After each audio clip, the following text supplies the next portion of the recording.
Hello दोस्तों, स्वागत है आपका हमारे इस आत्मकथा परिवार में। जैसा कि हम लोगों ने देख चुके हैं कि परमहंस योगानंद जी के द्वारा लिखित पुस्तक एक योगी की आत्मकथा में हम लोग 5 अध्याय तक समाप्त कर चुके हैं। तो आज हम 6 अध्याय करने वाले हैं। 6 अध्याय में हमारा है बाघ स्वामी।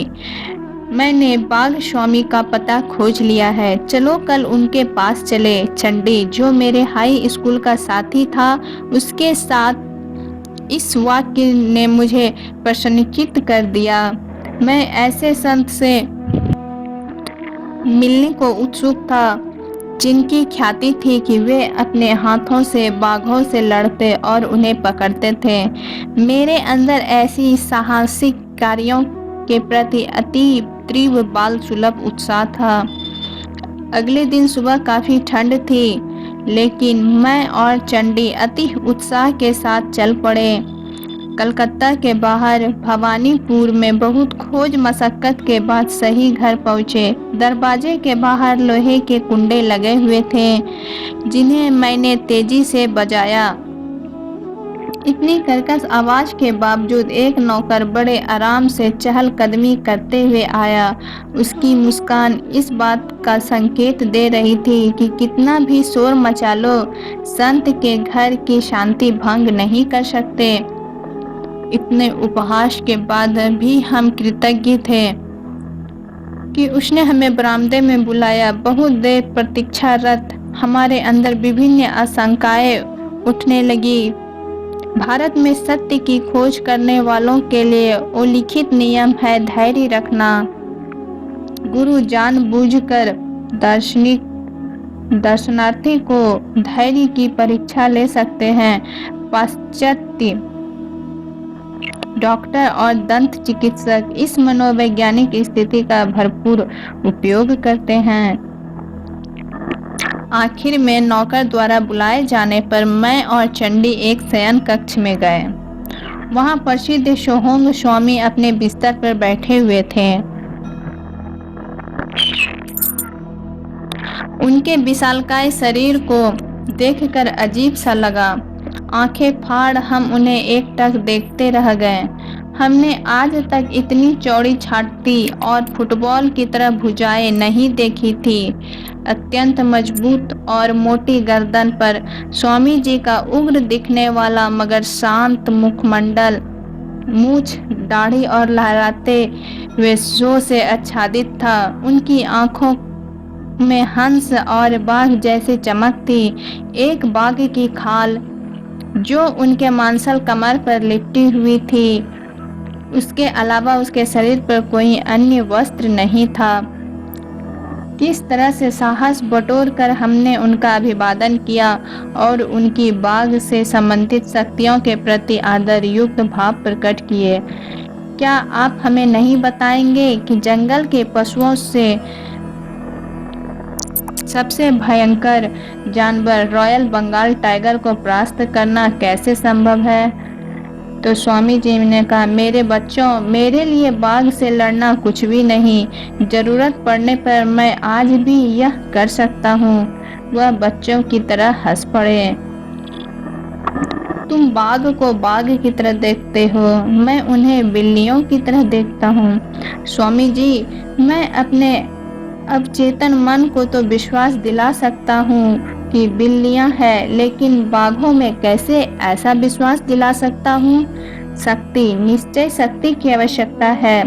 केवल एक बच्चा जो बाघ को एक पालतू बिल्ली समझ सकता है, उससे जीत की अपेक्षा नहीं की जा सकती। मेरे शक्तिशाली हाथ में मेरे अस्त्र हैं।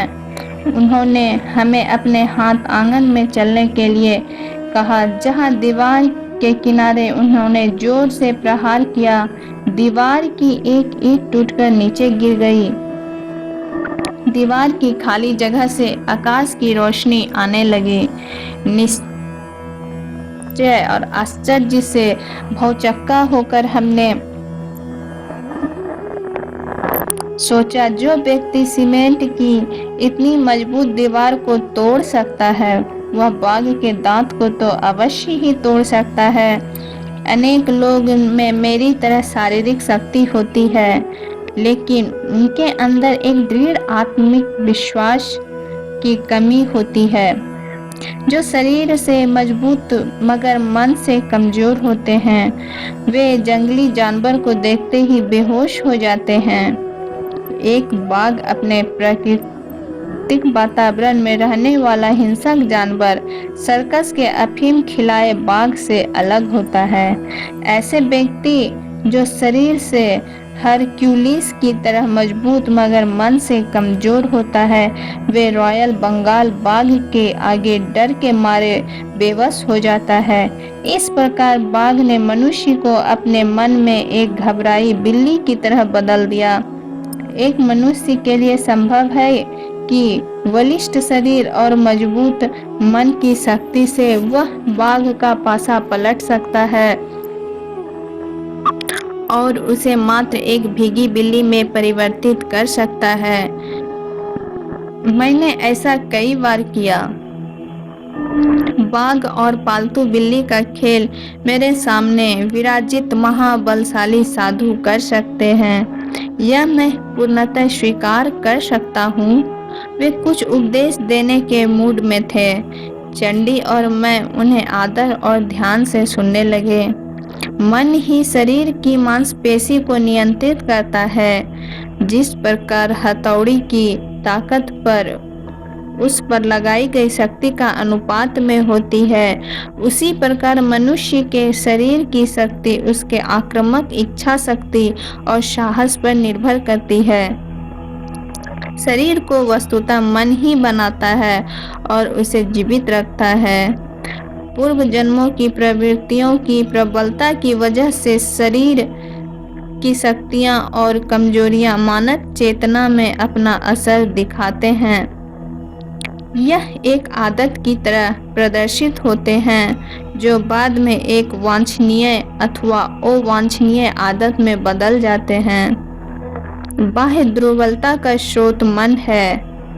आदत से मजबूर शरीर मन को नकारात्मक और जीवन कुचक्र इस प्रकार चलता रहता है। यदि मास्टर स्वयं को नौकर द्वारा निर्देशित होने देता है, तो नौकर निरंकुश तानाशाह बन जाता है। इसी प्रकार मन भी शरीर की आज्ञा का पालन कर उसका दास बन जाता है। हमारे अनुनय विनय करने पर वे हमें अपने जीवन के बारे में बताने को तैयार हो गए।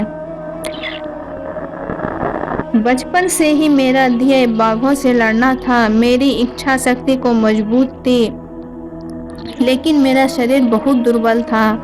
मेरे मुंह से आश्चर्यचकित होने वाली आवाज निकली। यह अविश्वसनीय लगता था कि यह व्यक्ति जिसके मजबूत कंधे भारी से भारी वस्तुओं को उठा सकते हैं, वह कभी एक शारीरिक कमजोरी का शिकार रहा होगा। अपने स्वास्थ्य और शक्ति के प्रति मैं अपने मन के विचारों में दृढ़ता लाया। इस प्रकार मैंने अपने शरीर की दुर्बलता दूर की। मन की इस अद्भुत शक्ति का महत्व और भी इसीलिए बढ़ जाता है क्योंकि मैंने पाया कि बंगाल के टाइगर को परास्त करने वाली यही शक्ति थी।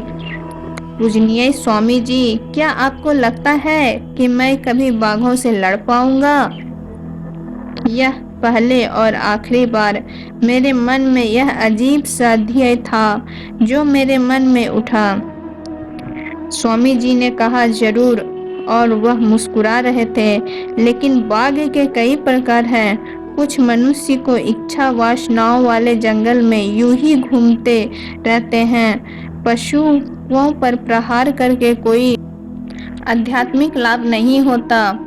इससे अच्छा है कि अपने अंदर के बाघ को पराजित किया जाए। क्या हम आपसे जान सकते हैं कि आपने कैसे जंगली जानवरों को अपने वश में करने के बजाय आपने अंदर की जंगली वासनाओं को वश में किया? बाघ स्वामी मौन हो गए। उनकी आंखों में एक दूरी नजर आने लगी, मानो वे अपने अतीत को देख रहे थे। मुझे लगा कि वो इस पर गौर कर रहे हैं कि मेरे अनुरोध को स्वीकार करें या नहीं। अंत में वो मुस्कुराए।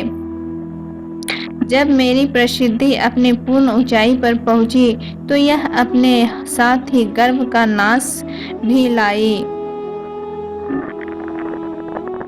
जब मेरी प्रसिद्धि अपनी पूर्ण ऊंचाई पर पहुंची तो यह अपने साथ गर्व का नशा भी लाई। मैंने तय किया कि न केवल मैं बाघों से लड़ूंगा बल्कि लोगों को उनके विभिन्न करतब भी दिखाऊंगा। मेरा ध्येय था कि मैं इतने भयानक और हिंसक जानवर को एक पालतू जानवर की तरह व्यवहार करता दिखाऊं। मैंने अपना यह कर्तव्य जनता को दिखाना शुरू कर दिया। इससे मुझे खुशी से ओत-प्रोत कर दिया। एक शाम मेरे पिताजी मेरे कमरे में चिंतामग्न स्थिति में आए। बेटा, मैं तुम्हें सावधान करना चाहता हूँ। मैं तुम्हें कर्म की चक्की के कारण और असर से बचाना चाहता हूँ। पिताजी, क्या आप भाग्यवादी हैं? क्या अंधविश्वासों को जेल की शक्ति अथवा मेरी गतिविधियों को अवरुद्ध करने देना चाहिए? बेटा, मैं भाग्यवादी नहीं हूँ, परंतु मुझे पवित्र ग्रंथों में पढ़ाए गए प्रतिफल के नियम पर विश्वास है। जंगल परिवार में तुम्हारे प्रति आक्रोश फैला हुआ है। यह कभी तुम्हारी जान के खतरे के रूप में सामने आ सकता है। पिताजी, आप मुझे आश्चर्यचकित कर देते हैं। आप यह भली भांति जानते हैं कि बाघ खूबसूरत मगर निर्दयी जानवर है। वह एक लाचार जानवरों को मारकर और भरपेट भोजन करने के बाद भी एक नए शिकार को देखकर उसके अंदर फिर से शिकार करने की इच्छा जाग जाती है। निरीह शिकार भले ही एक खुशियों से भरा हिरन जो जंगल के घास का आनंद ले रहा हो, बाघ उसे पकड़कर निर्ममता से उनकी कोमल गर्दन से खेलता और फिर अपने रास्ते चला जाता है। पिताजी, कृपा करके आप मुझे एक बाघ को वश में करने वाले की तरह समझिए, कभी भी एक बाघ को मारने वाला नहीं। मेरा एक अच्छा कार्य जैसे मेरा नुकसान कर सकता है और मैं आपसे याचना करता हूँ कि आप मुझे ऐसा कुछ आदेश ना दें जिससे मेरे जीवन का तरीका बदल जाए। उनके अतीत की उलझन को समझते हुए चंडी और मेरा ध्यान पूरी तरह से उन पर ही था। भारत में एक बालक अपने अभिभावकों की इच्छा को नहीं टालता। मेरे पिताजी ने मेरे बिना किसी भाव यानी निर्विभाव से के मेरी सफाई सुनी। फिर उन्होंने गंभीर भाव में एक रहस्योद्घाटन किया। बेटा, तुम एक अमंगल सूचक भविष्यवाणी मुझे कहने के लिए विवश कर रहे हो, जिसे एक संत ने कहा है। जब मैं रोज के ध्यान पर बैठा था तब आया और बोला, प्रिय मित्र, मैं तुम्हारे विद्रोही पुत्र के लिए एक संदेश लाया हूँ। उसे अपने इन बर्बर गतिविधियों को बंद करने के लिए कहो, अन्यथा उसका बाघ के साथ सामना एक घातक घाव के रूप में खत्म होगा। अगले 6 महीनों तक मरणासन बीमारी से जूझेगा। उसके बाद वह अपना पुराना रास्ता बंद कर देगा और सन्यासी बन जाएगा। इस कहानी ने मुझे जरा भी प्रभावित नहीं किया। मैंने इसे अपने पिता की भाग्यवादी भ्रांतिपूर्ण विचारधारा पर उनका सच्चा विश्वास समझा। वह बाघ स्वामी ने इस स्वीकारोक्ति को अधीर भाव से कहा, मानो उन्हें अपनी मूर्खता पर क्रोध आ रहा था। कुछ समय के लिए वे गंभीर मौन में चले गए, जैसा हमारा अस्तित्व ही नहीं। जब उन्होंने अपनी कहानी आगे शुरू की, अचानक उनकी आवाज में नरमी आई। मेरे पिता की चेतावनी के कुछ दिन बाद मैं कूच बिहार की राजधानी गया। प्राकृतिक सौंदर्य से भरपूर यह शहर मेरे लिए नया था। मैंने अपने अंदर एक परिवर्तन की उम्मीद की, जैसे होता आया था। मेरे चारों ओर उत्सुक जनता सड़कों में मेरे पीछे पीछे थी। कभी कभी मैं उनको यह फुसफुसाते सुनता, यही वह आदमी है जो जंगली बाघों से लड़ता है। क्या ये उसके पैर हैं? यह किसी वृक्ष की तना? उसके चेहरे को देखा, वह स्वयं किसी बाघ राजा का अवतार लगता है। तुम्हें पता है गांव के शैतान बच्चे किस प्रकार ताजा अखबार का काम करते हैं? खबर फैलाने की गति पेपर से ज्यादा तेज होती है। कुछ ही घंटों में पूरे शहर में मेरी उपस्थिति से खलबली मच गई। मैं संध्या के समय शांति से आराम कर रहा था जब मैंने घोड़ों की टप टप की आवाज सुनी। मैं जहाँ रुका था वहाँ वे रुक गए। लंबे कद के पगड़ी पहने पुलिस वाले का एक दल अंदर आ गया। मैं भौचक्का था। इन पुलिस वालों के लिए कुछ भी संभव है। क्या पता वे मुझसे किस प्रकार का काम करवाना चाहते हैं। लेकिन अफसर ने अति विनम्रता के साथ मेरा अभिवादन किया। आदरणीय महोदय, कुछ बिहार के युवराज ने हमें आपका स्वागत करने के लिए भेजा है। कल सुबह अपने महल में आने के लिए आमंत्रित किया है। मैंने इस पर कुछ सोच विचार किया। किसी अज्ञात कारणवश मेरी इस शांत यात्रा में एक विघ्न स्वरूप लगा, लेकिन जिस विनम्रता से उन्होंने कहा, मैंने साथ जाने को स्वीकृति दे दी। दूसरे दिन जिस आप भगत के साथ मुझे 4 घोड़े, जूते, शाही कोच तक ले जाया गया, उसे देखकर मैं चकित रह गया। एक नौकर ने अलंकृत छाता मेरे सर के ऊपर तेज धूप से मुझे बचाने के लिए पकड़ा हुआ था। नगर से होते हुए बाहर जंगल की ओर की मेरी यात्रा बहुत सुखद थी। मुझे आनंद आ रहा था। युवराज राजमहल के द्वार पर स्वयं मेरा स्वागत करने आए थे। उन्होंने अपने स्वर्ण जड़ित सिंहासन पर बिठाया और स्वयं कम सज्जा युक्त सिंहासन पर बैठे। यह विनम्रता निश्चय ही मेरे पर भारी पड़ने वाला था। मैं आश्चर्यचकित होकर सोच रहा था। कुछ अनौपचारिक संवाद के लिए युवराज ने अपना उद्देश्य प्रकट किया। मेरे शहर के अफवाह है कि आप केवल अपने नंगे हाथों से जंगली बाघों के साथ लड़ सकते हैं। क्या यह सच है? मैंने कहा, हाँ, यह सत्य है। मुझे इस पर विश्वास नहीं होता। आप एक कलकत्ता में सफेद चावल पर पलने वाले शहरी व्यक्ति हैं। सच सच बताइए कि क्या आप बिना रीढ़ के लूज पुंज भांग के नशे में चूर बाघों के साथ तो लड़ते नहीं रहे हैं? उनकी आवाज ऊंची और व्यंग भरी थी और उसमें प्रांतीय भाषा का पुट भी था। मैंने उसके इस अपमान का उत्तर देना जरूरी नहीं समझा। हाल ही में पकड़े गए बाघ राजा बेगम के साथ लड़ने के लिए आपको चुनौती देता है।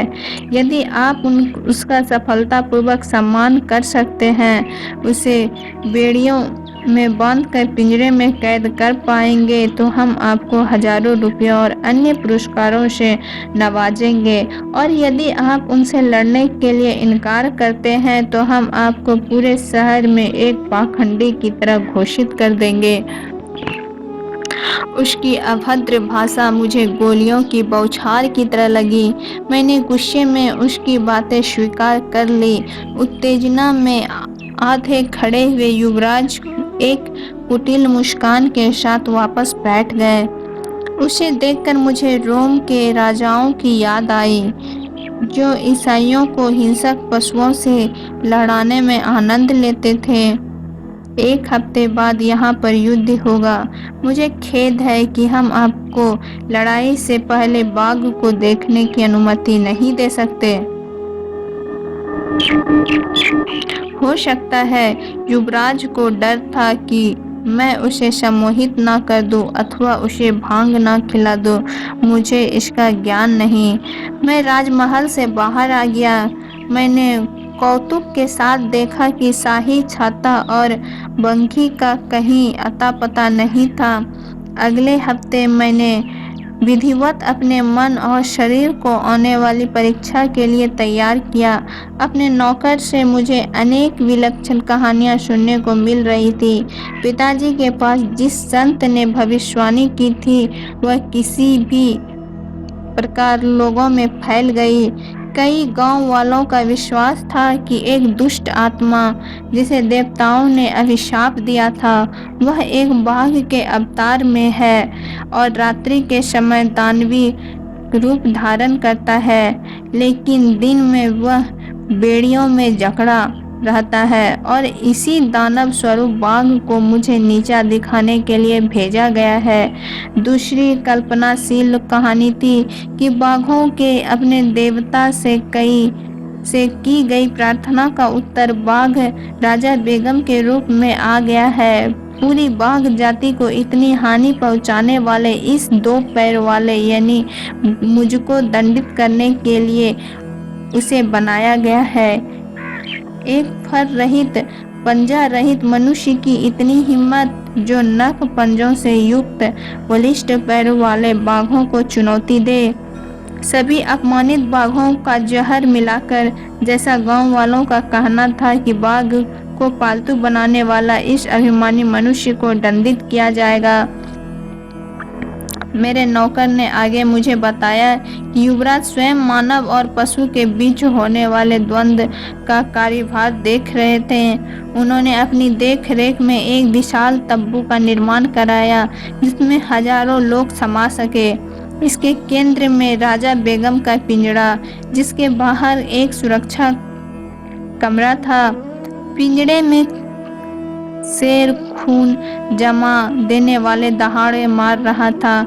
उसकी भूख बढ़ाने के लिए उसे बहुत अल्प मात्रा में भोजन दिया जा रहा था। शायद युवराज चाहते थे कि वे उनका भोजन मैं ही बनूं। शहर और उसके आसपास के लोगों की टिकट लेने के लिए आतुरता देखते ही बनती थी। ढोल पीट पीट कर इस अनोखी प्रतियोगिता का ऐलान हो रहा था। जिस दिन लड़ाई होनी थी, सैकड़ों लोगों को टिकट न मिलने की वजह से अब वापस जाना पड़ रहा था। लोग टेंट को फाड़कर अंदर आने की कोशिश कर रहे थे। जिसको जहां जगह मिलती वह वहीं अटक जाता। जैसे जैसे बाघ और स्वामी की कहानी का चरम नजदीक आ रहा था, चंडी की भी और मेरे जैसी स्थिति थी। राजा बेगम की कान फाड़ देने वाली गर्जना और भय से आक्रांत लोगों के कोलाहल के बीच मैं शांत मन से तंबू में प्रवेश किया। मेरे शरीर में लंगोट के अलावा कोई कपड़ा नहीं था। मैं सुरक्षा कमरे का दरवाजा खोला और फिर शांत ढंग से उसे बंद कर दिया। बाघ को खून की खुशबू आ गई। बाघ असली सिक्चों से टकराते हुए जोर जोर से उछला। यह देख लोगों ने उनका स्वागत किया। दर्शकों में दया भाव और भय से सन्नाटा छा गया। उस अति उग्र बाघ के सामने मैं एक दयनीय मेमना लग रहा था। पलक झपकते ही मैं पिंजरे में घुस गया, परंतु जैसे ही मैंने दरवाजा बंद किया वह उछलकर मेरे ऊपर आ गया। मानव खून बाघ के लिए सबसे स्वादिष्ट दावत होती है। वह मेरी बाहों से बह रहा था। संत की भविष्यवाणी सत्य होती प्रतीत हो रही थी। मैं फौरन अपनी चोट से संभला। रक्त से भीगी उंगलियों को मैंने लंगोटे में छुपा लिया और बाएं हाथ से हड्डी तोड़ प्रहार बाघ पर किया। बाघ लड़खड़ाकर पीछे हटा, फिर पलटकर अत्यंत क्रोध के साथ मुझ पर लपटा। मेरी प्रसिद्ध मुट्ठियों का प्रहार उसके सर पर होने लगा, लेकिन खून के स्वाद ने राजा बेगम के ऊपर एक उन्माद पैदा कर दिया था। जैसे एक शराबी शराब चखने के बाद उन्मत्त हो जाता है, उसी प्रकार बीच बीच में चिंघाड़ते हुए उसके प्रहार तेज होते गए। मेरा केवल एक हाथ सक्रिय होने की वजह से मेरा उसके पंजों और दांतों के आगे बचाव काफी नहीं था।